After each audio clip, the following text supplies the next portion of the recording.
तो पर्व त्योहार होने के एक सप्ताह पहले से कर्फ्यू लग जाता था। आपने पिछले 5 साल में उत्तर प्रदेश में कर्फ्यू लगते देखा? अब कर्फ्यू नहीं लगता है। अब अपराधियों को जब सरकारी बुलडोजर चला करके नेस्तनाबूद किया जाता है तो अपराधियों के संरक्षकों के घर में कर्फ्यू लगता है। जिनकी टोपी पर सचिन और गौरव के खून के छींटों से दागदार हो वे ईमानदार नहीं हो सकते। पहले सुरक्षा की पुख्ता व्यवस्था ही नहीं थी, पहले में फ्री राशन था ही नहीं, पहले विकास था ही नहीं, और जो कोई अपना पर्व और त्योहार घर में भी मनाता था तो पर्व त्योहार होने के एक सप्ताह पहले से कर्फ्यू लग जाता था। आपने पिछले 5 साल में उत्तर प्रदेश में कर्फ्यू लगते देखा? अब कर्फ्यू नहीं लगता है।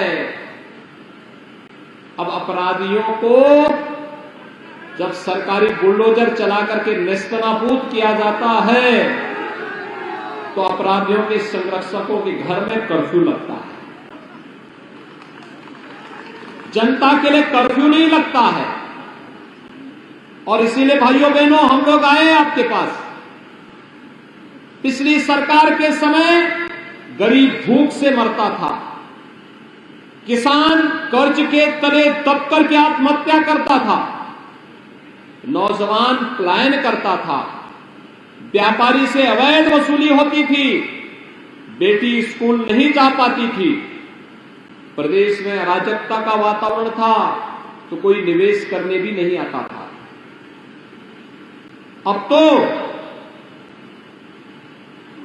पिछली सरकार का वार्षिक बजट जो प्रदेश का था वो मात्र 2 लाख करोड़ का था। हमारी सरकार ने 2 लाख करोड़ रुपए केवल किसान के खाते में डाल दिए। 1,56,000 करोड़ रुपए का तो गन्ना मूल्य का ही भुगतान हो गया है। लागत का 1.5 गुना एमएसपी किसान को दिया जा रहा है। और प्रधानमंत्री किसान सम्मान निधि अलग से, ये प्रधानमंत्री किसान सम्मान निधि पहले सरकारें क्यों नहीं देती थी? ये वृद्धजनों को पेंशन, विधवा महिलाओं को पेंशन, दिव्यांगजनों को पेंशन, ये सब पहले हड़प ली जाती थी। हमने कहा नहीं, ये पैसा सीधे उनके अकाउंट में जाएगा और सालाना 12,000 रुपए जाएगा प्रत्येक के खाते में। 12,000 रुपए हम दे रहे हैं। गरीब किसी के सामने हाथ नहीं फैलाता है अब, क्योंकि उसके पास अन्न भी है, फ्री में उपचार भी है और विधवा महिलाओं को 12,000 रुपए सालाना पेंशन की सुविधा भी है। पहले कावड़ यात्रा रोकी जाती थी, हमने तो कावड़ यात्रा भी प्रारंभ कर दी है। वे रोक लगाते थे, हमने कहा नहीं, रुकेगी नहीं। भाइयों बहनों, वे आस्था के साथ खिलवाड़ करते थे। हमने तो अयोध्या में भगवान राम का भी भव्य मंदिर निर्माण का कार्य प्रारंभ कर दिया।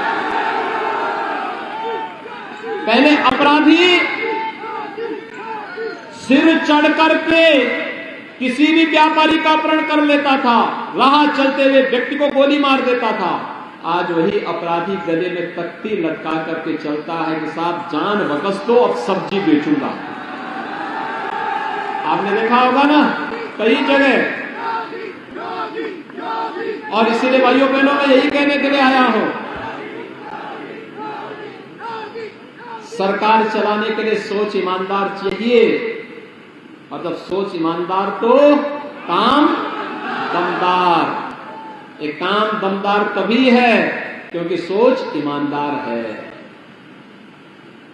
जिनकी टोपी पर सचिन और गौरव के खून के छींटों से दागदार हो वे ईमानदार नहीं हो सकते। पिछली सरकार के समय याद करिए, मुजफ्फरनगर में जब सचिन और गौरव की हत्या हुई थी, भाइयों बहनों, समाजवादी पार्टी की सरकार के एक मंत्री ने फोन करके उन अपराधियों को छुड़ाने का काम किया था। कितना भीषण दंगा हुआ था मुजफ्फरनगर में, महीनों महीनों कर्फ्यू लगा रहा था। और जिन लोगों ने किराना में पलायन कराया था उनको फिर से समाजवादी पार्टी ने टिकट दे दिया। जिन लोगों ने सहारनपुर में सिख विरोधी दंगा कराया था उनको समाजवादी पार्टी के मुखिया गले से लगाते हैं। यानी उनकी संवेदना गरीब के लिए नहीं, नौजवान के लिए नहीं, बेटियों की सुरक्षा के लिए नहीं, अन्नदाता किसानों के लिए भी नहीं, व्यापारियों के लिए भी नहीं, गांव के विकास के लिए नहीं, धामों के विकास के लिए नहीं, प्रदेश के समग्र विकास के लिए नहीं, उनकी संवेदना तो अपराधी और माफियाओं की